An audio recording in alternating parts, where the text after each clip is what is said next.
Hi, Happy New Year. I am Paul Chartier, and tonight's program is about children, eventually. But first, Kathy Plowman with 100 Women and Melinda Jamison with C.A.S.A. Thank you for coming in to do this. Thank you for having us here. Kathy, you were the first guest when we started Heart of Gold many years ago, when you were with another organization. Okay. And you've taken that model and started 100 Women. Tell people what 100 Women is all about. I will do that. 100 Women is a women's donor group.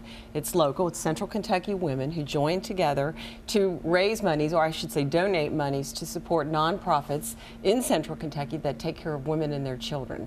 And we are in our third year, and with our third distribution about a month ago, we have sent out or given out about $200,000, getting close to that $250,000 mark. So we're very proud of that. That is amazing.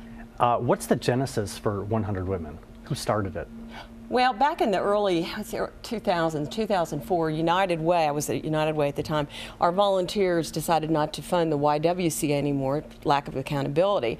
And so the Domestic Violence shelter went away because that was YWCA's. So a gal in the community came to us and said, I really have an idea, would you help? And so we became the whole kind of initiative, moved it, fiduciary agent, and we called it 100 Women. And it was basically a grassroots kind of tentacle outreach to the community to say, come on, let's get together, let's bring back a shelter. We have to have a shelter here in Central Kentucky. So that happened, the shelter happened, great place out there on, I'm going blank, where is it? I know.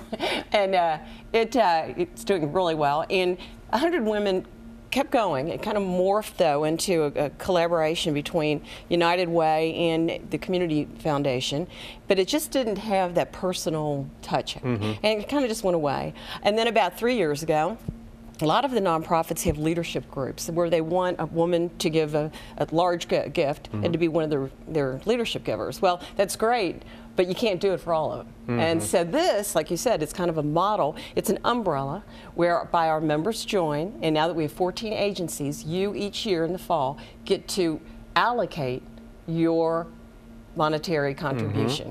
It is $1,000, tax deductible. For each woman to join. For each woman to join. However, this has kind of changed.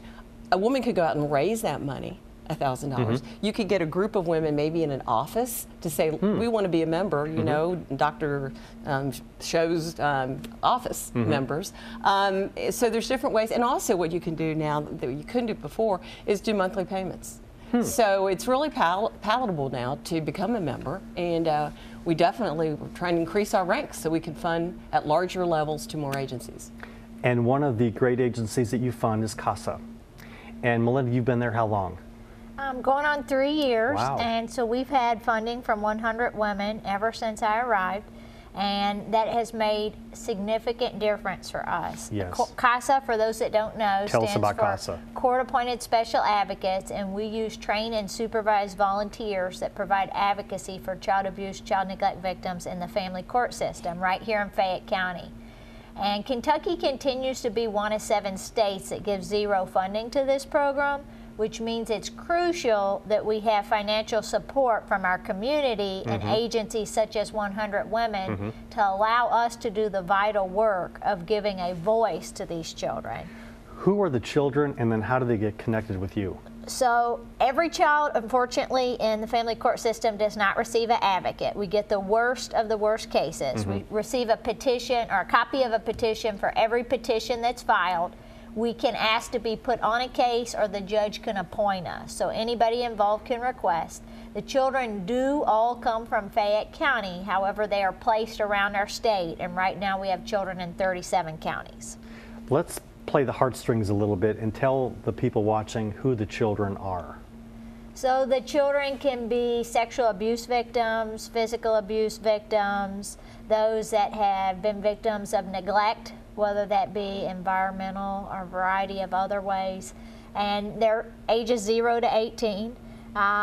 Most of these cases never make the media because there are not criminal charges. However, occasionally you may see a case with a child fatality where there's another sibling involved. That could likely be a case that C.A.S.A may have. But with the support of 100 Women since their inception, we've been able to provide an advocate to 31 additional children for an entire year. How many children do you work with through the year, roughly? So we are limited. The state doesn't provide any funding, but does tell us that we can only have 30 volunteers for every full-time volunteer manager, which is a paid staff person. So we're limited on the number of children we can serve based on the amount of funds we can raise, which is why 100 Women has been huge for us. In 2014, we were able to serve 284 children, which is a blessing. Yes. But what Fayette County should know is that there were 1,264 children in Fayette County with substantiated abuses of neglect or abuse. So that's about 1 out of 4. We have made great strides. We're at 26%. 3 years ago, we were at 3%. Let's take this kindness that's provided by 100 Women and springboard you to ask for more donors. Where can they go? What website? What phone number can they call to get plugged into you? Sure. Well, of course, you can contact 100 Women and join that agency, and we'd love to have a C.A.S.A delegation or to support any of the organizations. But specifically for C.A.S.A of Lexington, we have a website at www.lexingtoncasa.com. We also have a Facebook page, or you can call our main office at 859-246-4313. And with that, let's go back to the 100 Women that, yes, you want to expand your donations and services to the community. What can women do to join 100 Women? What we do, Paul, is really up to now, it was a lot of word by mouth. I mean, it was other women knowing other women, and we would meet, would have these informational gathering meetings. And what we would do is we'd bring in a head of one of our funded agencies, like Melinda would come in and educate those folks that are there, or these women that are attending, about what the agency does. And lots of times we'll have 2 agencies there. So they get to hear that, they get to hear about how we fund them and about the organization.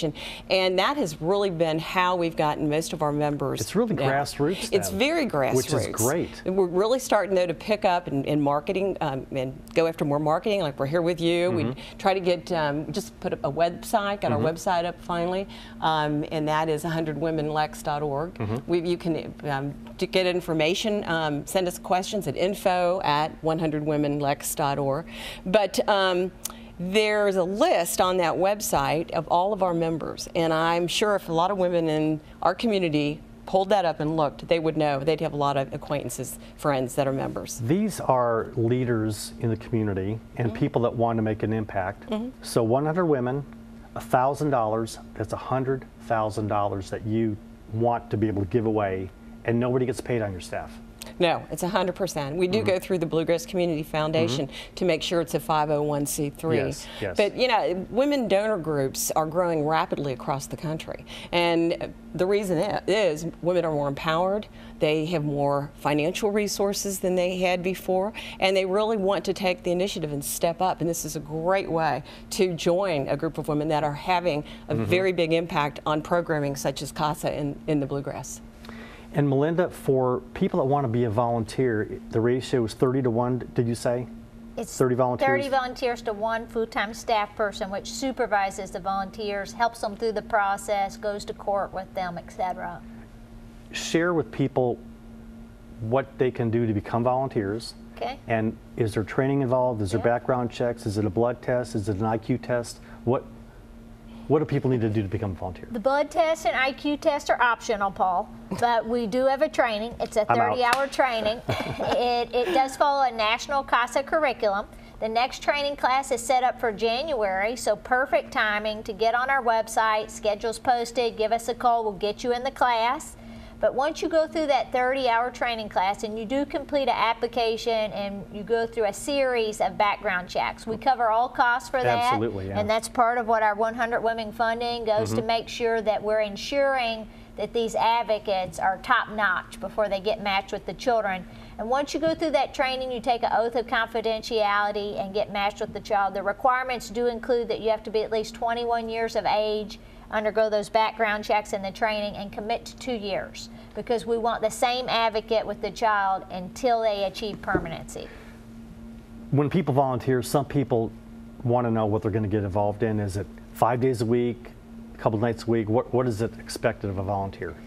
So we expect the 2-year commitment. You're required to visit the child or children at least 1 time per month. Sibling groups are kept together, except in the case where a sibling is perpetrated on another sibling, then they get separate advocates. So you could have 1 child, you could have 7 children. At the end of training, we do an interview to see each individual's preferences. So you get to specify, do you prefer to work with a younger child? Do you prefer teenagers? Do you not want to work with a certain group? Boys or girls? You're okay with both genders? As well as, do you need a case placed in Fayette County? So if it's 1 child placed in Fayette County, the time commitment's going to be much less. It might be 2 to 3 hours a month.